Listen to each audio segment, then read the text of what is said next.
Hi, my name is Gordon van der Spuy. I'm at the mission headquarters today. And today I'm going to tie a fly that I've been fishing a lot lately. It's a little CDC Tiltwing. Very cool fly. I've been fishing this in a size 14 lately. Our water's still quite high, so in the faster pockets, this kind of a more buoyant fly is great. It's also great for dry and dropper fishing.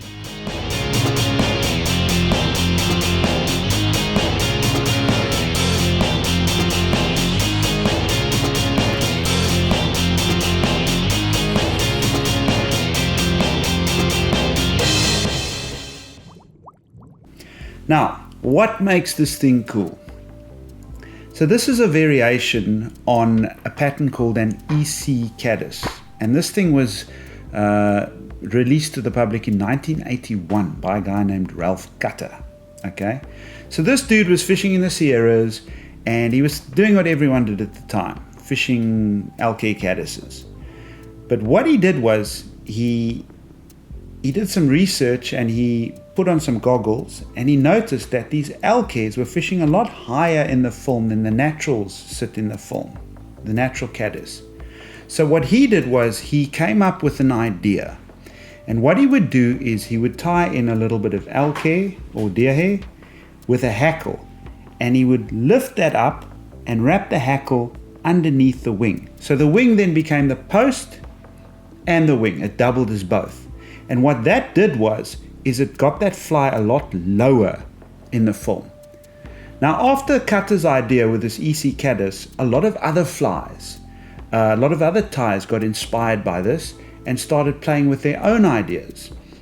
People like Eric Otzinger tied his Hot Creek Caddis, Sandy Pittenrich tied his, can't remember what it's called now, Mike Mercer tied his missing link, all of that kind of thing.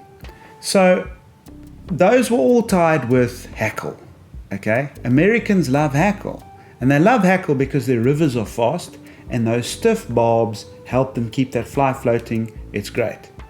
But on the rivers I fish, very clear, sometimes a little bit slower, hackle can actually be a disadvantage. So I started playing with CDC. Now, what does CDC do? Two things. CDC, number one, moves well. It's got inbuilt mobility. So the little barbs in that fly just move beautifully. Also, light reacts well to it. It gives you a lovely profile, okay? So I started playing with the whole CDC thing, and that worked like a bomb. Initially, what I'd do is I'd tie in the wing, I'd tie in the thorax, and then I would have the CDC. But lately I've been playing with something else where I re-engineered the whole sequence, and it's working kind of very well, where I tie the wing in, the CDC, lift that all up, and then I employ dubbing, figure of eight it, under the hook shank, and so the thorax goes on last. Now that doesn't make common sense, that's not the way it's always been done, but it works, and it works well. Okay, so let's go through the materials for the fly.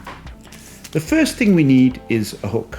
And in this case, I've used a Gamakatsu S10, size 14. It's a fairly big hook. You can tie these things a bit smaller. I wouldn't go smaller than a 16. For smaller flies, they're better patterns, okay? Next, I need a bit of Coq de Leon barbs for a tail, okay? Wild turkey biots. I get these from Magpie Materials in the States.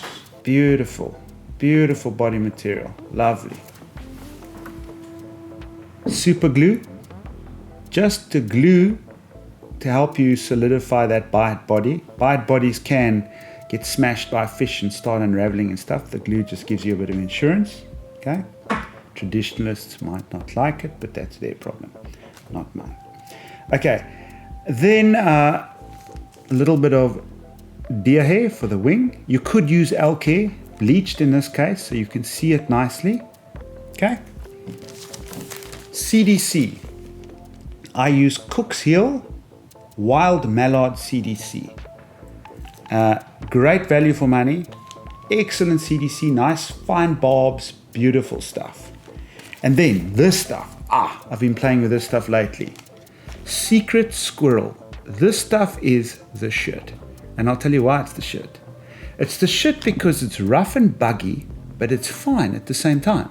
So it dubs like fine, super fine dry fly dubbing, but it's buggy.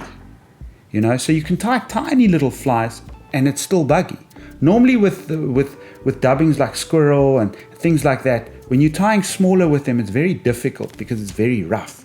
But this stuff, I don't know how he's configured it or put it together or whatever, but this stuff dubs beautifully. And yeah, that's basically what you need for the fly. Let's tie the fly. Okay, so the very first thing we're going to do is we're going to put a biot in our mouth. This is a turkey biot. Okay, and that's important. Now, attach your tying thread just behind the eye of the hook. 4 wraps, ample. Okay, cut off the excess like that. Now you take your Coq de Leon saddle feather, even those barbs out like that, and just do that. The tail can be slightly shorter than the shank length, tied in with a pinched wrap. The first wrap doesn't have to be tight. It can be fairly loose. All you have to do with the first wrap is get the material in. After that, you can crank it up. Okay, make sure your thread is flat throughout.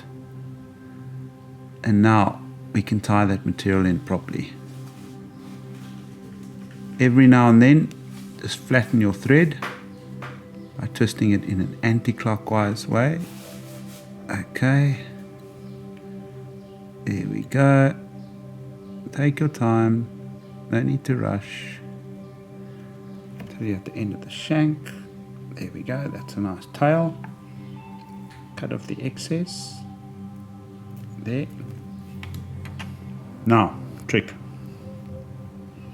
That biot that was in your mouth, now you take it out. Now it's nice and soft and supple, and it's not going to break. And all you're going to do is the following. Put it at a 45-degree angle. Give 1, 2 loose wraps. Pull it out till it's on its very tip, and then crank up the pressure.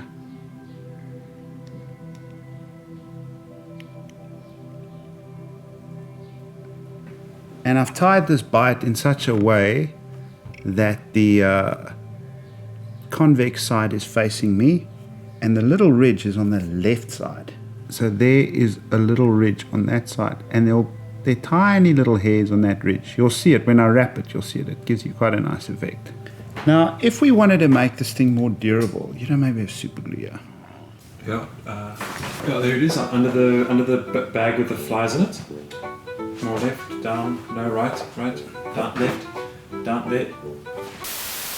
Okay, so if you want to make this body a little bit more durable, you can take a little bit of super glue, also known as acrylonite, and just add a little bit of glue to that thread base prior to wrapping the biot. You don't need much, just very little. And that's just going to make it bulletproof. There we go. Okay, and now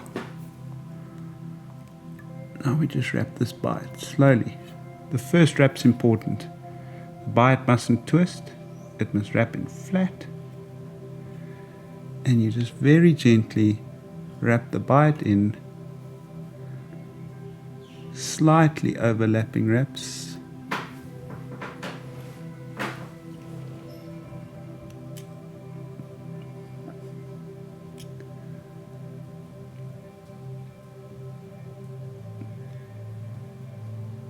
Slightly overlapping wraps, and you look at those lovely little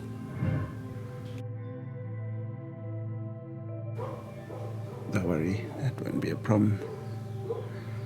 Look at those lovely little barbs. Okay, now I've got it over there. Make a loose wrap and tie that in. 2 wraps. Done. And now I'm going to cut this off here.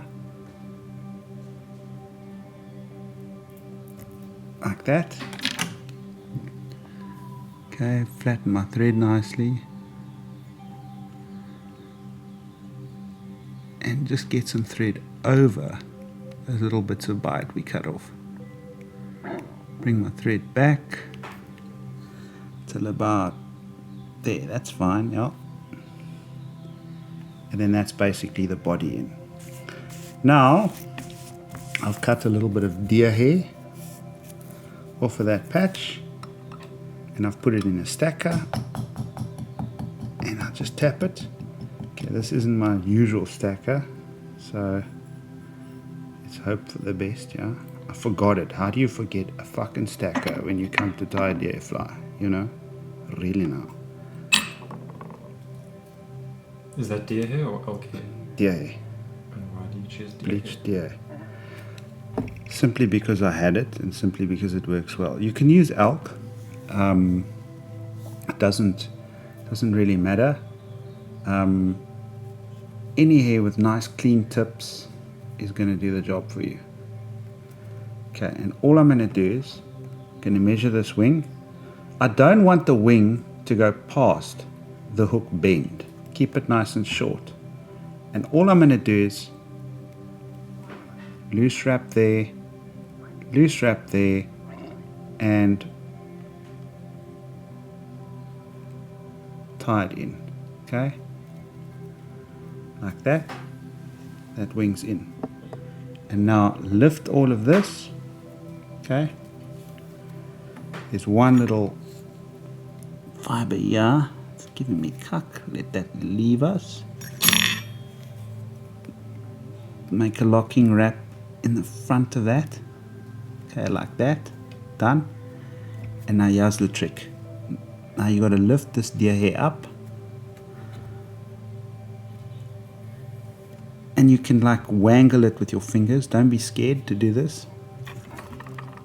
The stuff can take it. Okay, there we go. Lift it up, and then get a wrap of thread under there.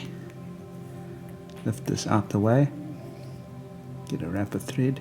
So what you're doing is pretty much like you do when you make a base on a parachute post. You're doing the same thing here, but it doesn't need to be, you don't need a massive base.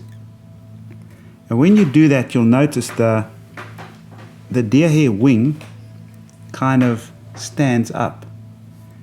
If you look at it over there, it sort of pushes up. So that's your little wing in. Okay. Next thing, I've taken 3 CDC feathers. Okay. And these are lovely feathers I got from Cook's Hill. Like I said before, they are nice and big feathers I got out of there. I've got 3 on top of each other, and I just put them on top of each other, put them in my clip like this. Let's brush these guys down, put them in my clip like that. Okay, and now I'm going to just cut them. Oh, where's that scissors? Yeah man, waar the fuck is die ding? Get some eyes on. And now I'm going to just cut this. So I do that, and I just literally just cut that. Okay. Now the cool thing is, these little bits that get left behind, you save those for the next fly. So now you've got your CDC nicely in your clip like that. Now what we've got to do is we've got to split this thread. Okay, and the first thing is to make sure that it's flat. How do we do that? We let this hang, and it'll basically untwist itself.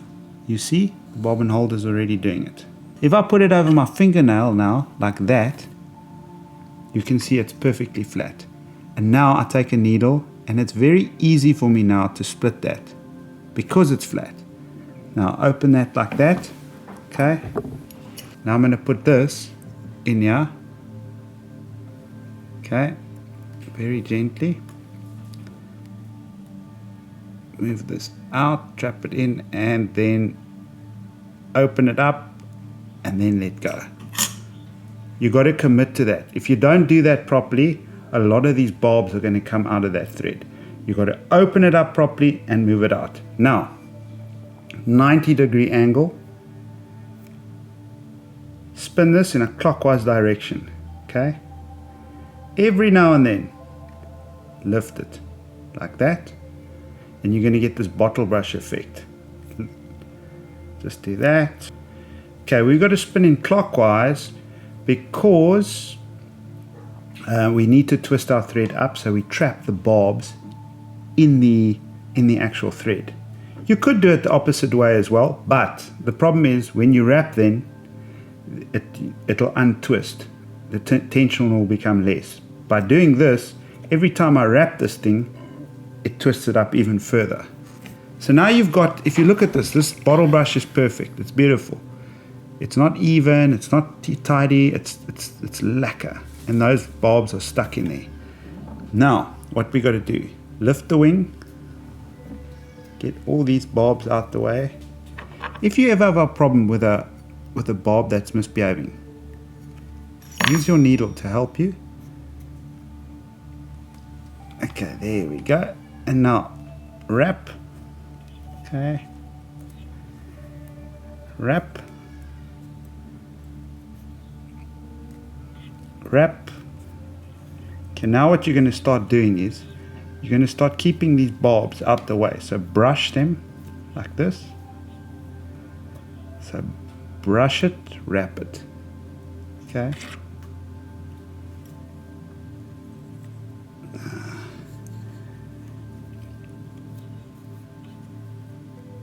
Brush it, wrap it, brush them out the way,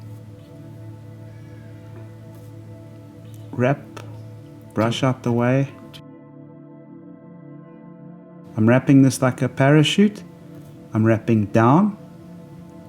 Okay. Just wrapping my CDC in there. Keep that all up like that. Notice I'm fairly rough with this fly. That's not a problem. There. Okay, now I want to just have two little barbs here that are fighting me. Just want to get them stuck in there. Done. There and there, and I end at the back. Okay, so now you've got all that CDC in there. If you want to shorten the odd barb, you can.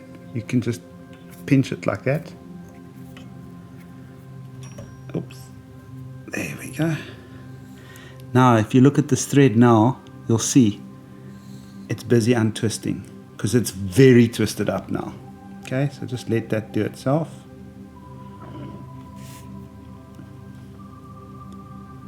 Dude, there's so many mouth noises or stomach noises in this video. I can hear them all. You're not going to be able to edit them out, but don't, it's fine. I hadn't eaten lunch before we did this fucking thing. So my stomach is calling, it's saying I need to chow, and I'm saying no, wait, we need to tie the fly first. Yeah, be patient, Cyril. Okay, now let's untwist this, untwist this.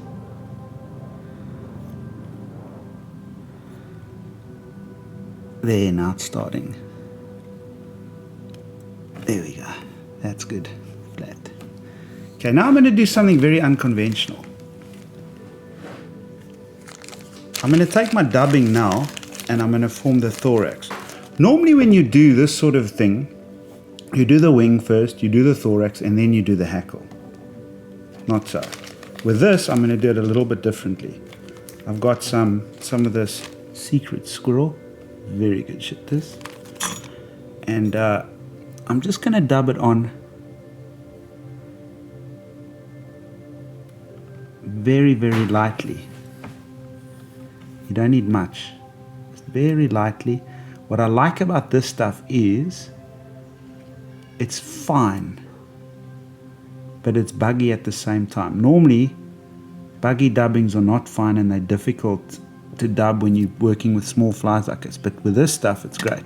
Now all I'm going to do is I'm going to hold this wing out of the way, the wing and the CDC, and I'm going to make some figure of 8 wraps with the dubbing, like this, to create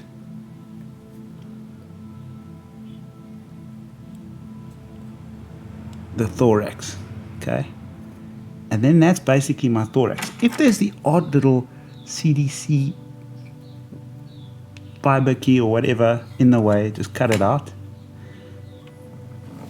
That dubbing also pushes the CDC out the way. Now what I'm going to do is just let this thread get flat. I've currently got a major problem with my eyes, hence you see the glasses on, glasses off. Fuck. Okay. But I do kind of manage. Okay, now I just let that hang. Get this flat. When you finish the fly off, what's important is that you get your thread flat. See, yeah, I've overcooked it.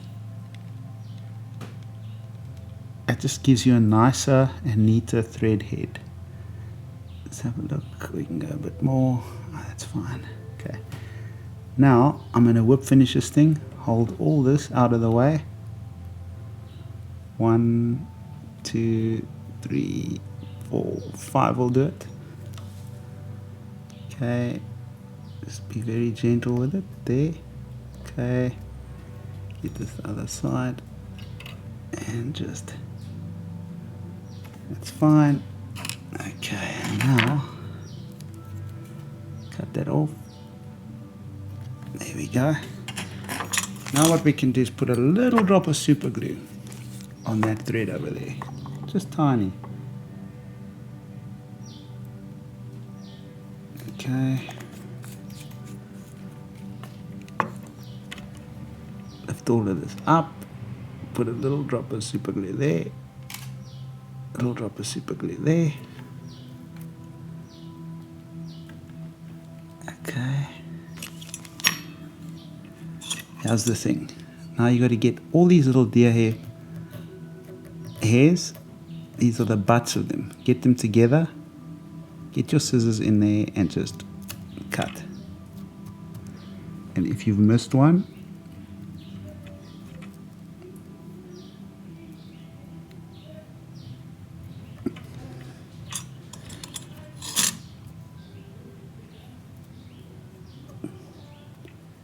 these things work very untidy. And what they're also good for is for dry and dropper fishing with small little nymphs. I've been doing that a lot lately.